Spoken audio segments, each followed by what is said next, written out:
Kate DuVivier, minister at the Center for Spiritual Living in Carlsbad, California, and I'm here to share a secret. So, listen up. There is a power for good in the universe, greater than you are, and you can use it. That's right. And today I'm going to show you how to use this power for good, how to harvest your good with joy. But first, we need to go back to the basics and understand that not only is there a power for good, actually it's the only power in the universe. Period. I want to state this upfront and clearly. It's important. There's one spirit, one power, one only, period.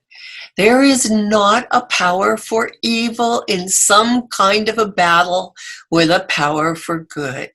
There is only one power, and it is only good. If it weren't good, then we couldn't exist at all. Life would have collapsed or never have even come into being at all. Instead, since there is this power for good, we are living in this fabulous universe, which somehow has been made by this power, made of itself. Made of itself because that's all there is. Whatever you want to call it, God, Spirit, your higher power, life. It really is the thing itself. It is all there is, and it is good, and everything is made of it, from it, by it, made by what is sometimes called the Word, or by the thought of Spirit. Everything, including ourselves, humanity, this whole world is made of it, by it.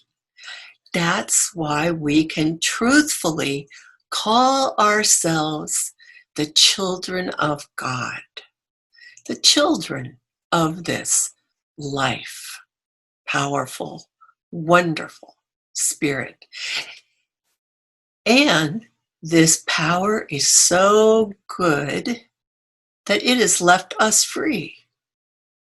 It is so good that it has left us free to use it in any way that we choose as we explore this thing called life. It is a force for good in which we live with so much freedom, yet we are subject to the law of consequences. Everything we think, say, do, and believe, that is, our word, is mirrored back to us.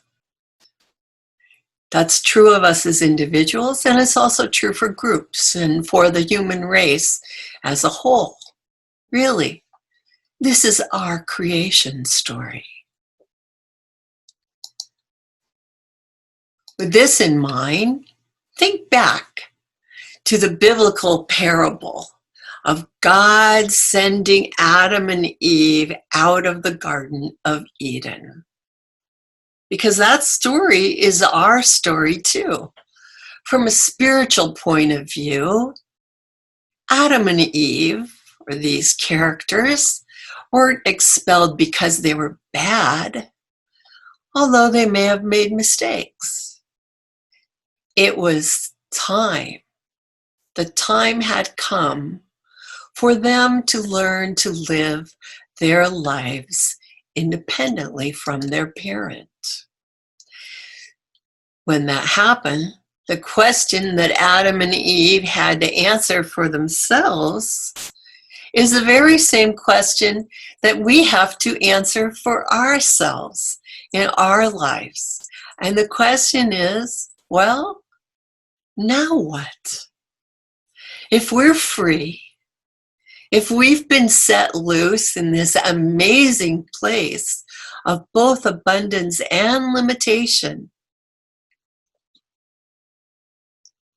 this world that is manifesting through the creative love of this power of good, then now what?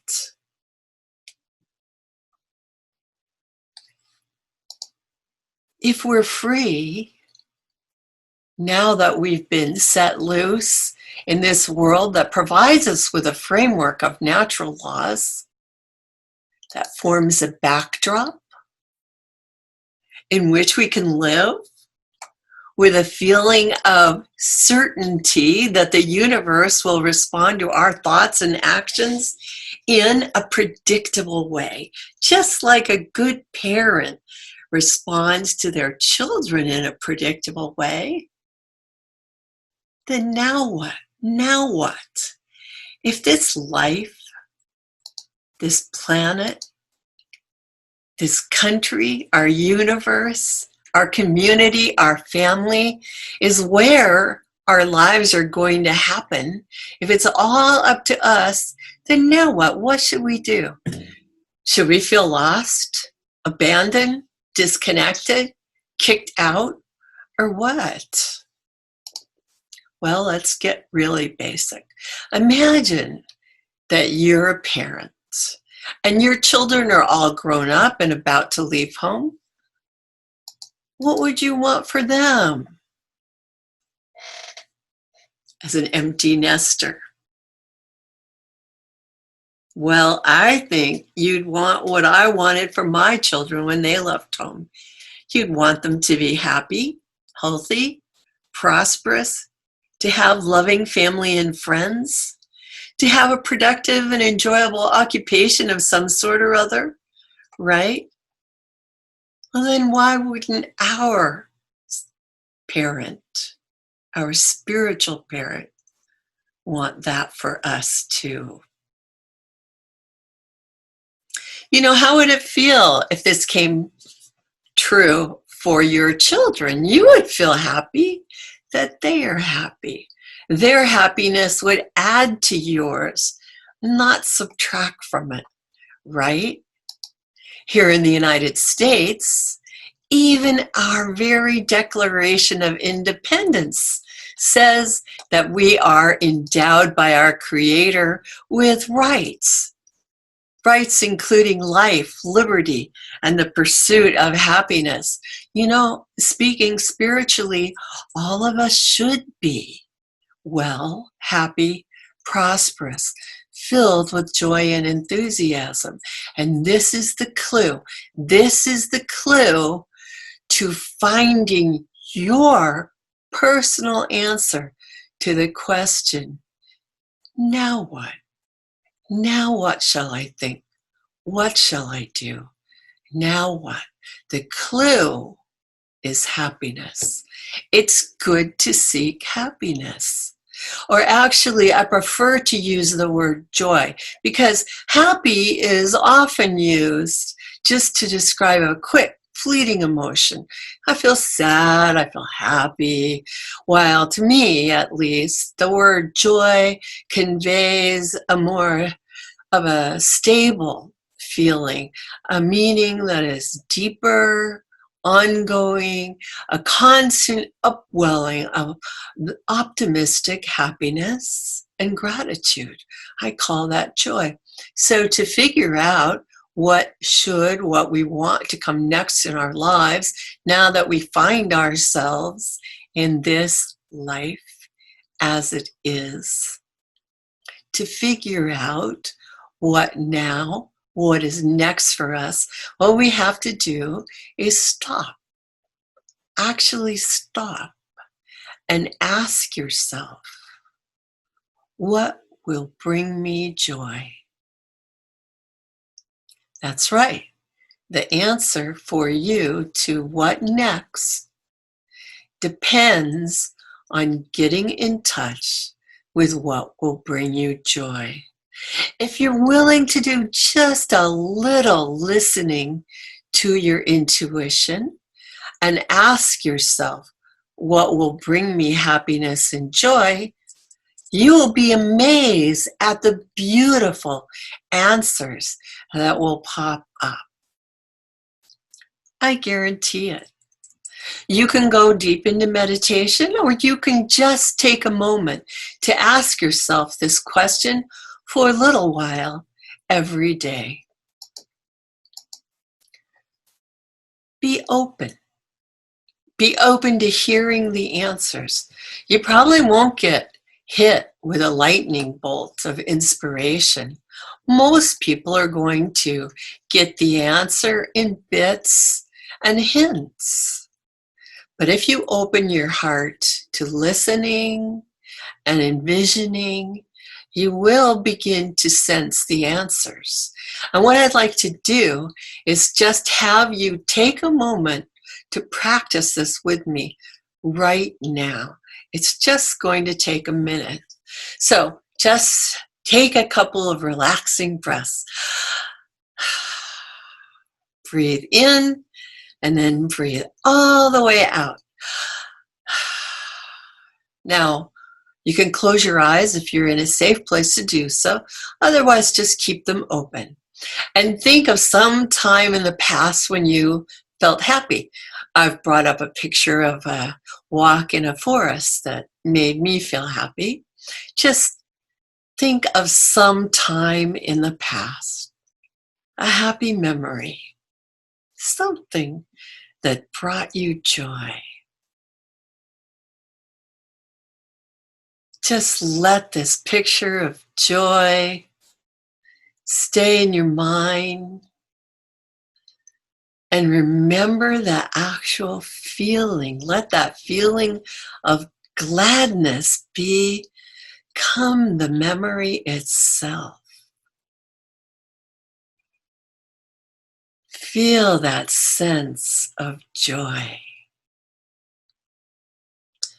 And now, remembering that mood of happiness, basking in that feeling of joy, just like you were basking in the sun, ask yourself this question: what would make me feel happiness and joy right now? What would make me happy now?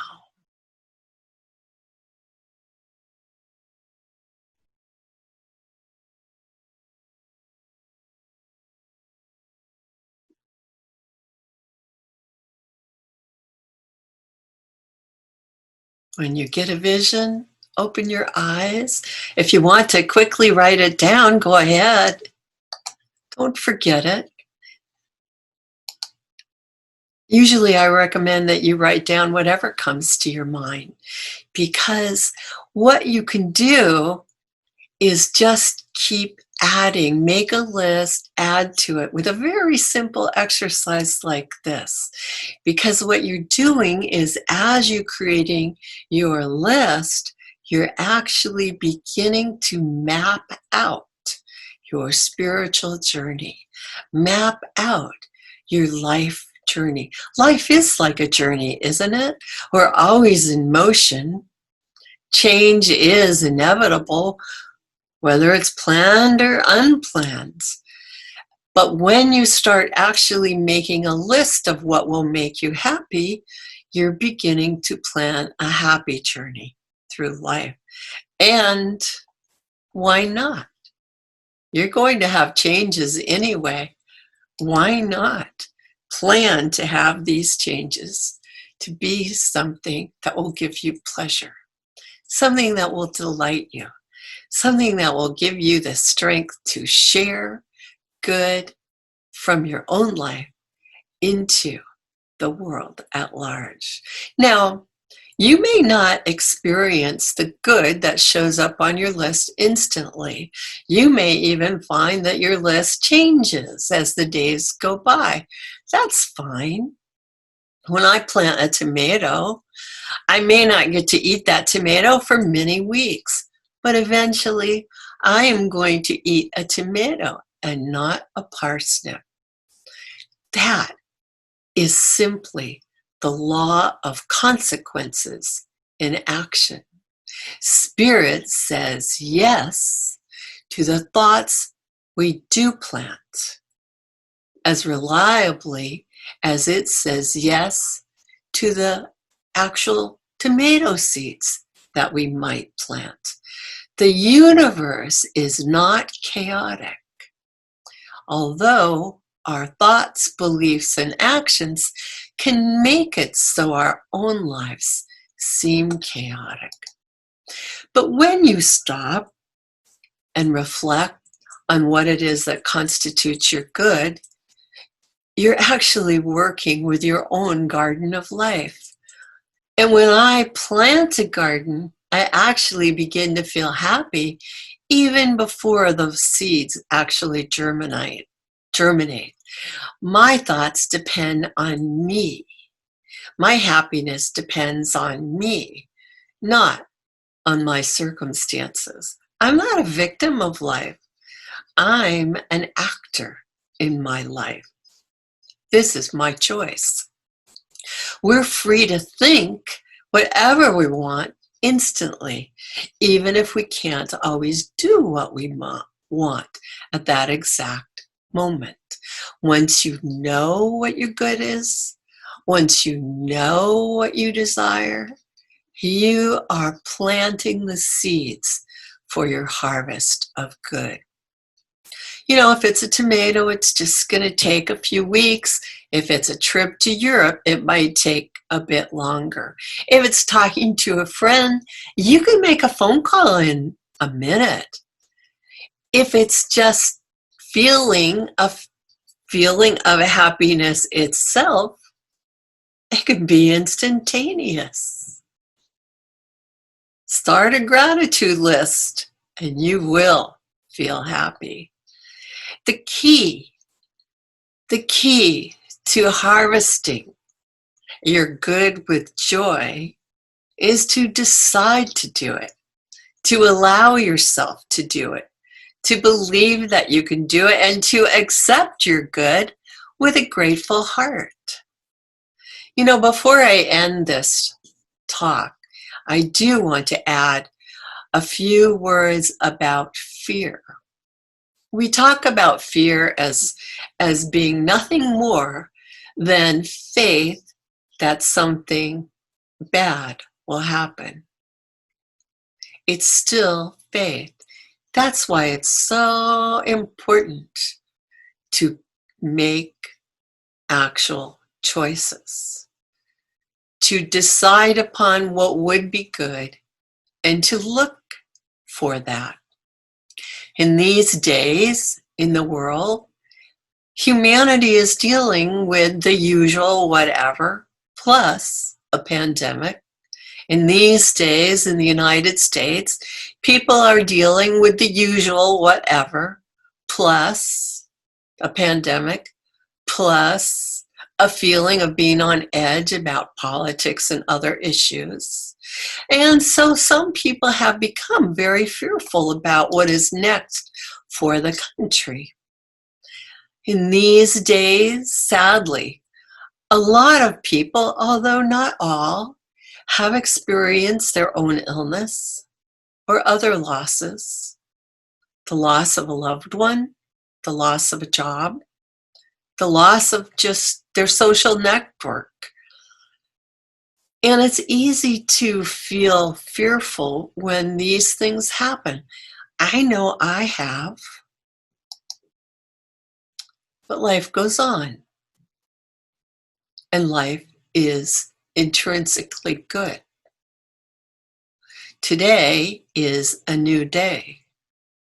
And while it's perfectly natural to feel sad about what has been lost, we all still have to keep an eye on our own what next.